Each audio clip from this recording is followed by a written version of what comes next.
요즘에 아이들에게 십계명을 가르치면서 내 부모를 공경하라 이렇게 말하잖아요. 그럼 우리 요즘 그 초등학교 다니는 그 아이들이 어떻게 말하느냐 하면 내 부모를 공격하라 이렇게 공경하라고 말하고 있는데 아이들은 내 부모를 공격하라 이러면서 막 손을 들고 막 지극히 신나가지고 막 그러거든요. 그러니까 이걸 보면서 제가 느낀 게 뭐냐면 이 아이들이 엄마한테 맺힌 게 많구나.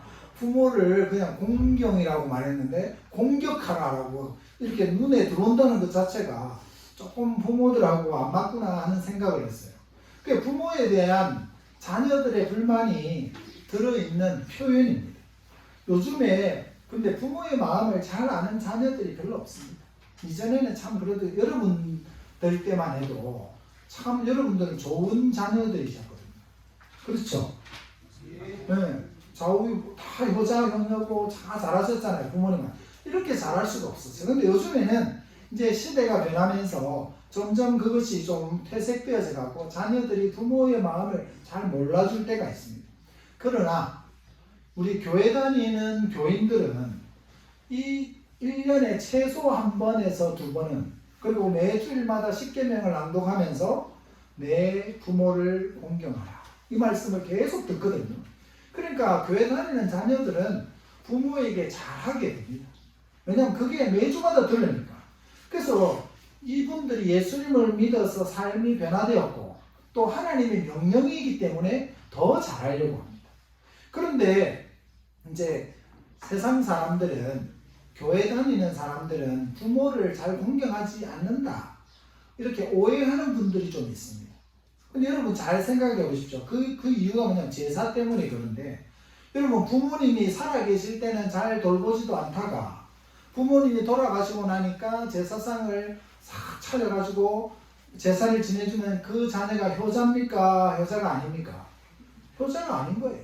엄격히 말하면 살아계실 때 잘해야 그게 효자인 거지. 돌아가시고 살아있을 때는 막 엉망으로 하다가 돌아가시고 나니까 그래도 제사상은 차려드려야지. 그래가 제사상 차려놓고 그 제사상은 또 누가 먹습니까? 자기들이 먹는 거예요. 귀신이 와서 다 먹으면 그만큼 안 차릴 거라고 그러잖아요.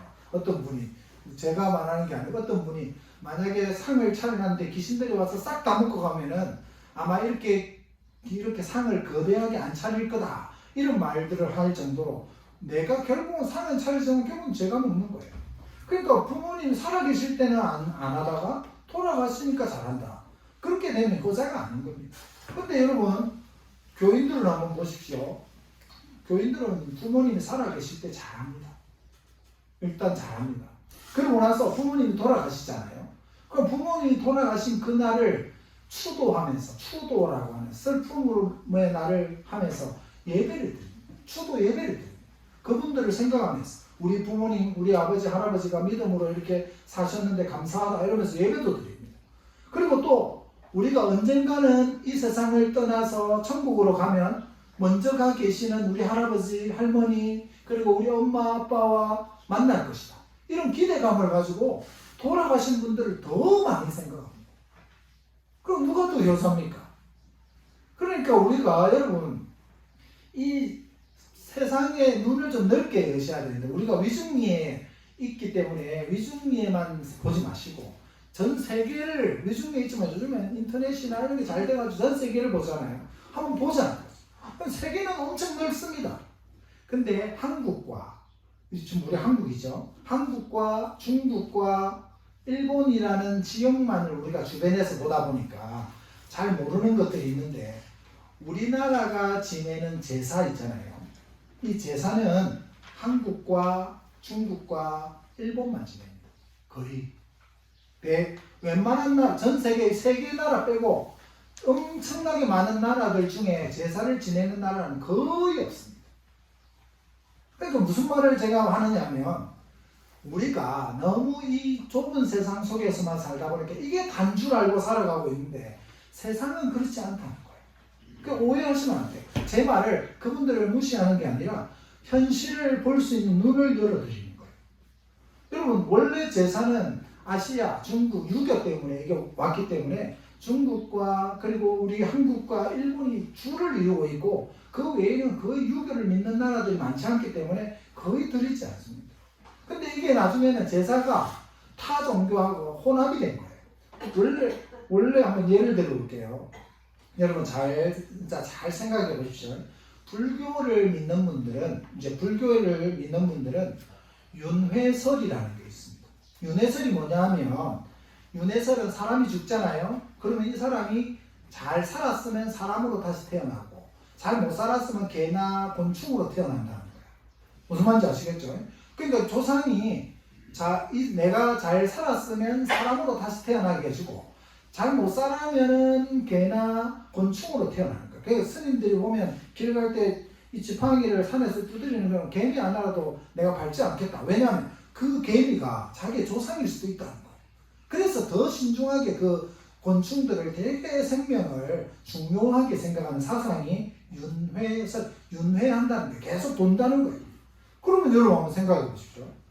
계속 우리 조상이 죽었는데 불교를 믿는 분은 죽었는데 내 손자로 올 수도 있고, 그래서 우리 집 강아지로 올 수 있는 거예요. 이거 제가 지어낸 말이 아니고 그렇게 원래 믿어요, 불교는.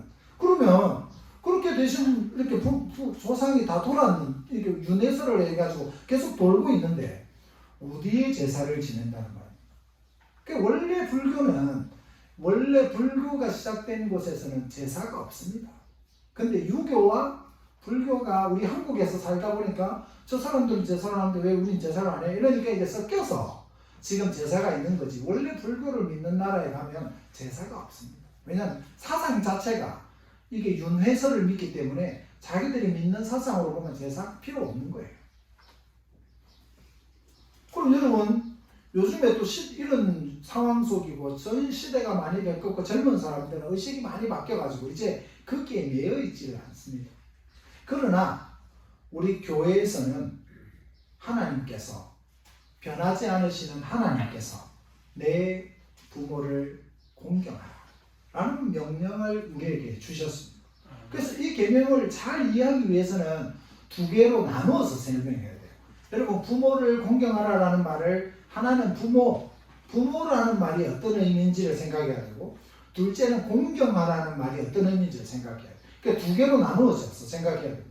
먼저 부모라는 말을 생각해야 되는데 이 부모라는 말은 분명히 자기 자신의 부모를 말합니다. 여러분들의 부모를 말씀합니다. 근데 이건 좁은 의미에서 그렇고 넓히면 이 부모라는 말은 자기보다 높은 사람, 자기보다 위에 있는 사람들까지 다 포함하는 말입니다. 그래서 부모를 공경하라라는 말 속에는 정치 지도자들을 또 공경해야 되고 또 그리고 우리 마을의 어르신들도 공경해야 되고 그리고 또 교회에서 우리 어르신들도 공경합니다. 그러니까 저희들은 그냥 가족 같은 거예요. 왜? 목사지만은 우리 성도들의 그냥 아들처럼 그렇게 그렇죠. 우리 사모님은 딸처럼 이렇게 여러분들을 섬기는 거예요. 그게 하나님이 주신 말씀이기 때문에 그런 겁니다. 제가 여러분들을 만나고 여러분들을 위해서 기도해 드리는 거는 여러분들이 부모님 같고 좋기 때문에 그분들을 공경해라고 하시는 하나님의 말씀 때문에 그렇습니다. 그러니까 교회는 마을 어른들과 교회 어른들을 공경합니다. 그리고 다른 사람들도 여러분들도 서로를 존중해주고 서로 공경해요. 그러니까 어떤 사람들은 서로 공경하지 않는 경우들인데 서로 공경해요. 이건 하나님의 말씀이에요. 내가 해도 되고 안 해도 되는 게 아니라 하나님이 내 부모를 공경하라라고 한 것은 내 주변에 있는 어른들과 내 마을에 있는 어른들과 너보다 높은 지휘자들을 공경해라. 그거 따라야 돼요. 명령인데 어떻게 안 따를 수 있습니까? 그러니까 공경하라는 말 속에는 모든 권위 관계가 다 포함되어져 있다라는 것을 꼭 기억하셔야 됩니다. 그리고 다음으로는 공경이라는 말인데 여러분 우리는 내 부모를 공경하라라고 말씀하고 있는데 어떨 때는 내 부모를 순종하라 이렇게 생각하기가 쉽습니다. 근데 물론 이 계명은 순종이라는 시각으로 볼 때도 의미가 있어요.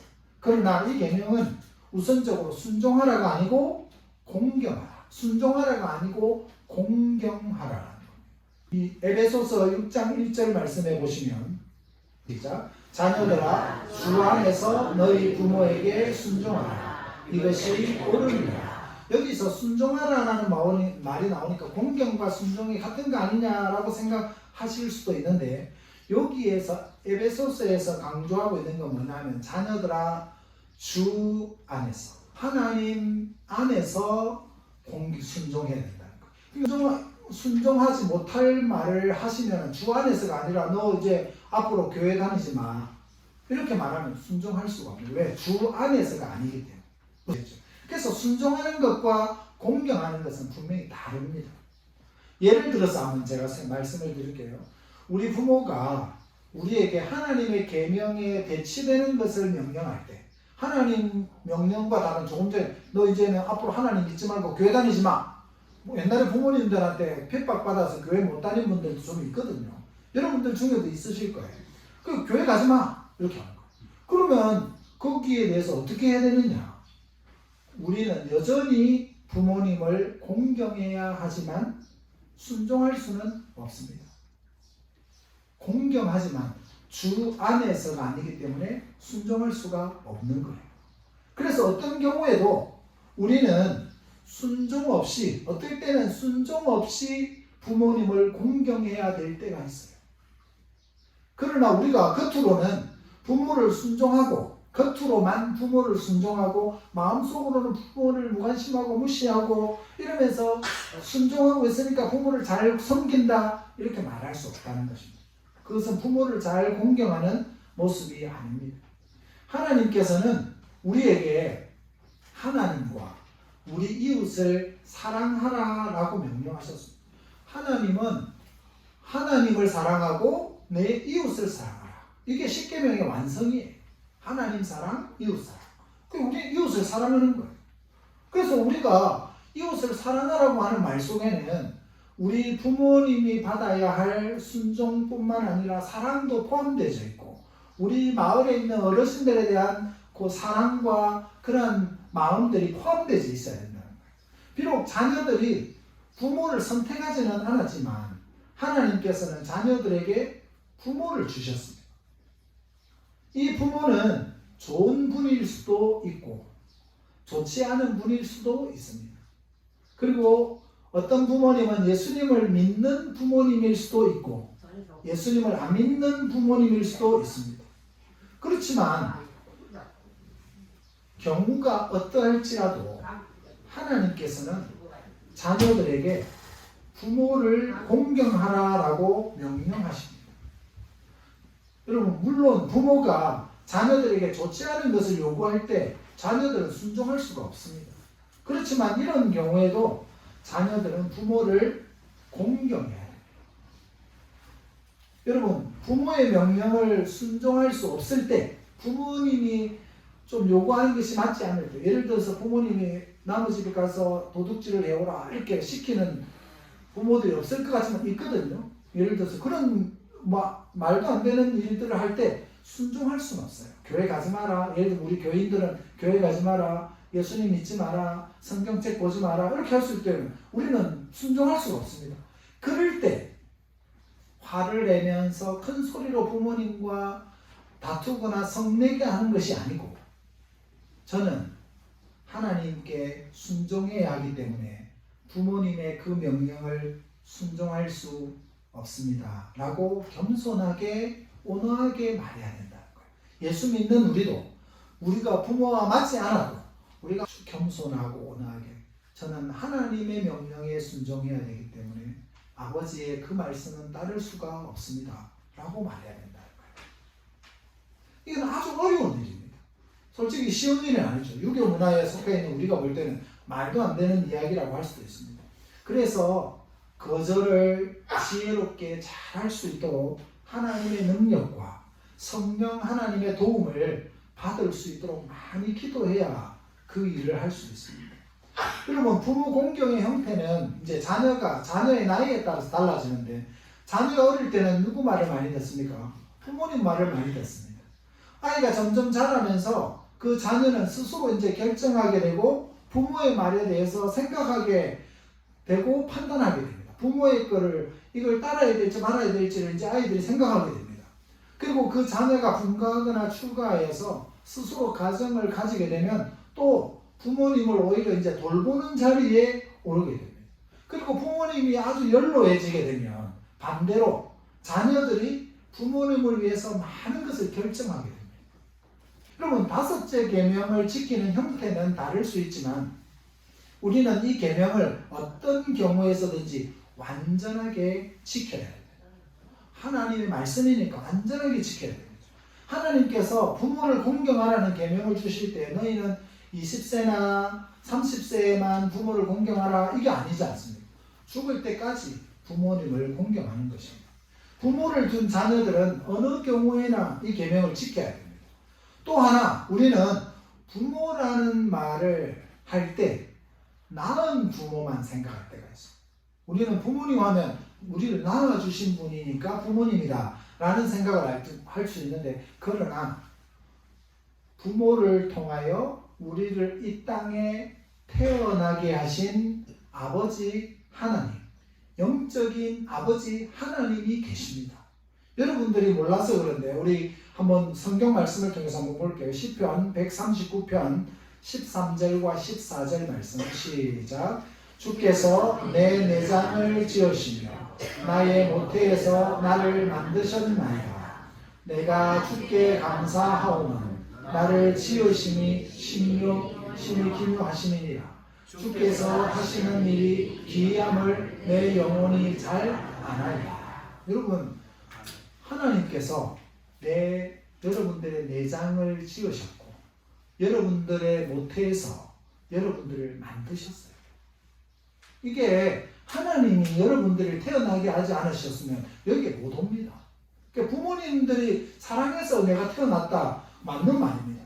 그러나 엄격히 더 크게 말하면 부모가 사랑하면 아이가 무조건 태어나느냐? 그렇지 않습니다. 하나님이 선물로 주시면 된다는 거죠. 그래서 나의 모태에서 나를 만드셨고 내가 주께 감사하면 나를 지으시니, 하나님이 나를 지으셨다는 거예요. 신이 기묘하십니다. 여러분, 하나님이 하시는 일을 우리가 잘 알아야 됩니다. 우리가 모르고 그냥 그렇지 우리는 모르지. 여러분들은 왜냐하면 고아원에 버려진 아이들이 자라가지고 나는 부모가 없어, 나는 부모가 누군지 몰라, 이렇게 살 수 있습니다.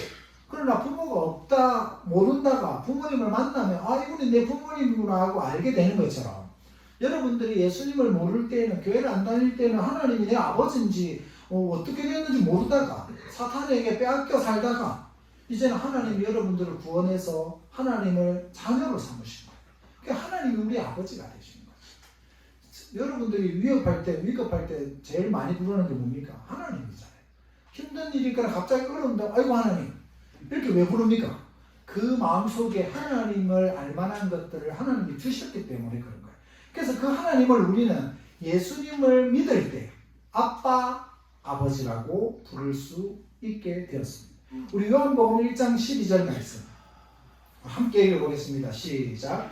영접하는 자 곧 그 이름을 믿는 자들에게는 하나님의 자녀가 되는 권세를 주셨어요. 여러분, 영접한다는 말은 받아들인다는 거예요. 하나님이 주신 선물 예수님을 받아들이면, 예수님을 믿으면 하나님의 자녀가 됩니다. 여러분들 원래 하나님의 자녀였는데 모르고 살았기 때문에 그것을 저희들이 가르쳐 드리기 위해서 전도라는 걸 하는 거예요. 여러분, 만약에 예를 들어서 한번 설명해 볼게요. 여러분 이웃이 여러분들하고 친한데 여러분들이 꼭 필요한 게 있어가지고 어떤 사람이 와가지고 이거 선물인데 꼭 너희 집에 필요한 거라서 선물할게, 이렇게 선물을 줬는데 나 그 선물 필요 없어, 가져가, 이러면 여러분 마음에 기분이 좋겠습니까? 좀 섭섭하겠습니까? 좀 섭섭하시겠죠. 여러분들이 좋은 것을, 정말 이웃을 사랑해서 좋은 마음으로 주신 거예요. 하나님께서 영생이라고 하는 선물을, 영원히 사는 선물을 여러분들에게 주셨는데 저는 필요 없습니다, 영생 필요 없고 나 지옥 갈 겁니다, 이렇게 하면 하나님 마음이 얼마나 아프시겠냐는 거죠. 또 만약에 아픈 이웃을 위해서 최고의 약을 구해왔어요. 이 사람이 가만히 놔두면 병들어서 죽게 되는 거예요. 근데 최고의 약을 구해와가지고 이 약을 먹으면 사니까 빨리 먹자, 이렇게 했더니 나는 죽어도 약 안 먹는다, 이러면 여러분 얼마나 마음이 아프겠습니까? 그리고 그렇게 거부하는 사람은 얼마나 어리석은 사람이겠습니까? 여러분, 하나님은 여러분이 하나님의 선물인 예수님을 믿고 죄 용서 받아서 천국 갈 수 있도록 도와드리려고 우리 위중교회를 이곳에 세워주신 거예요. 우리 교회가 있기 때문에 여러분들에게 복음도 전할 수 있고 같이 천국 갈 수 있는 길을 열어드리는 겁니다. 우리는 우리의 아버지 하나님께 영광을 돌려야 됩니다. 그래서 빌립보서 2장 11절 말씀 우리 함께 읽어보겠습니다. 시작. 모든 입으로 예수 그리스도를 주라 시인하여 아버지께 영광을 돌리게 하셨느니라. 예수님을 주로 시인하여서 하나님 아버지께 영광을 돌리게 하셨습니다. 여러분, 하나님께서 부모를 공경하라는 말 속에는 부모님을 공경하고 마을의 어른들과 이웃들을 공경하고 높은 사람들을 공경하고 그리고 다른 사람을 공경하고 그리고 하나님 아버지를 공경하라는 모든 말이 다 포함되어져 있습니다. 그렇게 하나님의 말씀대로 공경하면 하나님께서 약속을 더해 주셨는데, 우리 출애굽기 20장 12절 말씀 보면, 우리 오늘 본문 말씀에 보면 내 부모를 공경하라 그러면서 뭐라고 했습니까? 그리하면 내 하나님 여호와가 내게 준 땅에서 내 생명이 길리라. 여기서 두 가지가 약속하고 있죠. 하나는 뭡니까? 땅. 여러분, 우리 시골에 계신 분들 좋아하는 땅이고, 그건 두 번째 뭡니까? 장수예요. 우리 시골에 땅 맞는 말씀이에요. 왜냐면 땅 좋아하시고 오래 살고 싶어 하시잖아요. 말씀은 나 빨리 가야 된다 이래가지고, 옛날에 제가 철이 없어가지고 목사가 된 지 얼마 안 돼가 젊을 때 막 어르신들이 신방 가면 성도님들 신방 가면 연세 많은 분들, 내가 나이가 많아가 빨리 죽어야 되는데 오래 살아서 참 자녀들한테 미안하다 이러더라고. 그래서 진짜인 줄 알았어. 너무 젊어가지고. 그래가지고 기도를 하면서, 하나님 아버지 우리 권사님이 빨리 돌아가시고 싶다고 하는데 오늘 밤이라도 데려가 주십시오 이렇게 기도했거든요. 엄청 성질을 내주는 거야. 기도가 끝나고 나니까. 나는 분명히 본인이 빨리 죽고 싶다고 했잖아요. 그래가지고 나는 이제 좋은 마음으로 보내드리려고 한 거지. 보내드리면 안 됐는데 내가 잘 몰랐어요. 그게 젊어가지고, 그때는 젊을 때는 몰랐어요. 그래가지고 지금은 이제 절대로 그 말 안 믿습니다. 한번 쏟고 나서, 어른들은 내가 빨리 죽어야지 이러는데 저는 오래 살아야지 이 말로 이제 드리는 거예요. 그래서 우리 성도님들한테도 제가 맨날 하는 말, 백수는 해야 되고, 일단 위중리에서 최고령이 우리 위중교에서 나와야 된다. 이걸 항상 제가 기도하고 있거든요. 그러니까 여러분들 오시면 일단 위중리에서 최고령이 될 수 있는 가능성이 생기는 거예요. 교회 안 오면 가능성이 없어요. 왜냐면 제가 기도를 하고 있기 때문에. 그래서 우리 설계남님도 보십시오. 얼마나 더 이제 오래 사셔가지고 건강하게 오래 사시는 거 참 좋아요. 좀 육신이 연약해지는 건 당연한 거죠. 그러나 자녀는 부모가 몇 살에 돌아가시든 섭섭합니다. 100세에 돌아가셔도 아쉬운 거예요. 그렇기 때문에 오래오래 사시는 게 제일 좋아요. 땅과 장수를, 복을 약속하셨어요. 자, 우리 에베소서 6장 1절에서 3절 말씀 한번 읽어보겠습니다. 시작. 자녀들아, 주 안에서 너희 부모에게 순종하라. 이것이 옳으니라. 내 아버지와 어머니를 공경하라. 이것은 약속이 있는 첫 계명이니 이로써 내가 잘되고 땅에서 장수하라. 여기도 동일하게 구약의 출애굽기의 이 구약 성경에서 십계명에서 주신 말씀인데, 신약에도 똑같은 말씀을 하고, 약속이 있는 첫 계명. 십계명을 쭉 1계명부터 1계명, 2계명, 3계명, 4계명 나왔는데 약속이 없었어요. 근데 5계명에 내 부모를 공경하라. 그리하면 내가 땅에서 잘되고 장수하리라. 이런 복을 약속을 하신 거예요. 약속이 있는 첫 계명이에요. 십계명 중에서. 그래서 우리가 여기서도 동일하게 땅과 장수를 말합니다. 여러분, 이 계명을 지키는 사람들에게는 하나님께서 복을 주십니다. 이전에는 약속의 땅과 장수였는데 이제는 하늘나라 천국과 그리고 여러분들의 장수를 약속해 주고 있다는 것입니다. 아버지 하나님을 공경하는 모든 자에게 주실 것입니다. 저희 집안도 우리 할머니가 예수님을 믿었거든요. 우리 손순남 할머니, 진짜 우리 손순덕님하고 같은 학년인 것 같은데, 우리 그 할머니가 진짜 엄청 고난을 겪으면서 예수를 믿었어요. 그래가지고 우리 집이 다 예수를 믿게 됐어요. 그리고 예수 믿는다고 이 당수들이 엄청나게 핍박하고 집에 와서 구들장 파고 다 했습니다. 진짜 고난이 새벽기도 때 형수 새벽기도 간다고 돌멩이 던지고 도망가고 하는 시동생들이었습니다. 그랬는데 예수를 믿었잖아요. 지금 예수 믿고 나니까 저희 집은 복을 받아가지고 기본 일단 80에서 90 지금 다 가고 계시거든요. 우리 아버님과 작은 아버님들이 가고 계신데 우리 오촌 당숙들은 이미 5, 60대에 다 돌아가셨어요. 그건 제가 돌아가시라는 건 한 적 없습니다. 저는 그분들하고 돌아가시라고 한 번도 얹은 적 없는데 예수님을 믿고 우리가 믿음 안에서 사니까 복을 받는 거. 이걸 보셨어요. 뒤늦게 이분들이 저희들 만나잖아요. 한 번씩. 그럼 그때 형수 말 듣고 또 그 형님 말 듣고 교회 갈 걸 하는 말씀을 꼭 하세요. 왜냐하면 눈으로 보니까 예수 믿어서 잘 된 걸 눈으로 보잖아요. 그러니까 지금도 한 번도 안 돌아가셨어요. 얼마나 건강하게 하나님이 복을 주셨는지 모릅니다. 여러분, 하나님 아버지를 공경하는 사람에게는 복을 주십니다. 하지만 우리 중에서 이 5째 계명을 완벽하게 지킨 사람은 없습니다. 이 땅에 있는 사람 중에 진짜 부모님한테 엄청 효자다라고 해도 하나님의 말씀을 완벽하게 지킨 사람은 한 사람도 없습니다. 그러나 이 5째 계명을 완벽하게 지키신 분이 계십니다. 그분이 바로 예수 그리스도이십니다.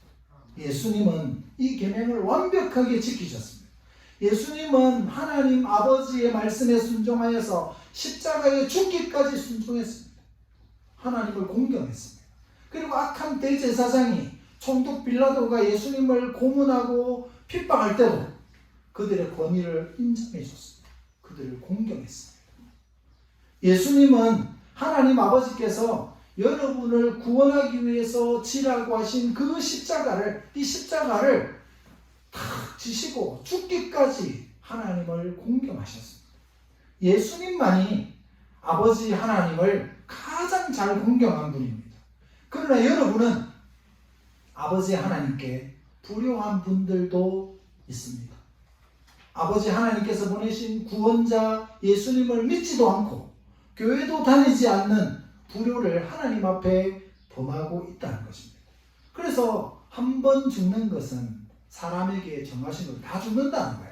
한 번 죽는 것은 사람에게 정하셨다는 말, 다 죽는데 마지막에 뭐가 있다고 했습니까? 심판이 있다. 그 심판 앞에 우리가 다 서게 될 때 우리는 하나님으로부터 벌을 받을 것인가 복을 받을 것인가를 결정하게 됩니다. 그것이 누구에게 달렸느냐면 우리의 구원자 예수 그리스도를 믿느냐 믿지 않느냐에 달려있다는 것을 기억하셔야 됩니다. 왜냐하면 예수님, 하나님이 보내주신 선물인 예수님을 우리가 영접하고 받았으니까 그건 참 잘한 효도거든요. 여러분, 예수 그리스도 안에서 우리가 이 계명을 지키면, 또한 이 계명을 어길 때마다 예수님의 은혜를 구하면 우리는 하나님께서 5째 계명을 통해서 약속하신 영생을 영원토록 보장하실 것입니다. 사랑하는 여러분, 우리의 아버지 되시는 하나님을 예수님 안에서 공경합시다.